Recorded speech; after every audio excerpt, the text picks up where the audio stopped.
Hello friends, அனைவருக்கும் வணக்கம். Welcome to triple F teddy making class. உங்களுக்கு வீட்டிலேருந்தே அழகான டெடிபேர் செய்யணுன்ற ஆசையாக இருக்கா சொல்லுங்கள். நாங்கள் அதுக்கான ஒரு எளிய மெத்தட் சொல்லி கொடுக்குறேன். நான் ஒரு மாதிரி படிவம் கிளாத்லேயே நான் போட்டு வச்சுருக்கேன். அதை பார்த்து நீங்கள் அழகாக ஃபர் கிளாத்லேயே போட்டு நீங்கள் டெடிபேர் பண்ணிக்கலாம்.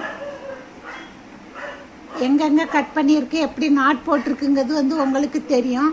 இதை பார்த்து நீங்கள் ஃபர் கிளாத்தில் போடலாம். ஏன்னா ஆல்ரெடி என்கிட்ட இந்த மாதிரி கிளாத் வாங்கி டெடிபேர் பண்ணியிருக்காங்க ஒரு 6 வருஷத்துக்கு முன்னாடி. அவங்க ஹிந்தி தான் தெரியும், அவங்களுக்கு தமிழ் தெரியாது. இருந்தாலும் சூப்பராக அழகாக இந்த கட்டிங் பேட்டர்ன் வச்சு அவங்க சூப்பராக டெடிபேர் செஞ்சு எனக்கு அனுப்புனாங்க. உங்களுக்கு வேணும்னா சொல்லுங்கள், நான் உங்களுக்கு கொரியர் பண்ணுறேன். அதை பார்த்தாலே நீங்கள் அழகாக ஈஸியாக ஓனாக டெடிபேர் பண்ணலாம். இது டைரக்ட் கிளாஸ் அட்டன் பண்ணதுக்கு தான் சமம். என்னோட வாட்ஸ்அப் நம்பரில் கான்டாக்ட் பண்ணுங்கள். தேங்க்யூ.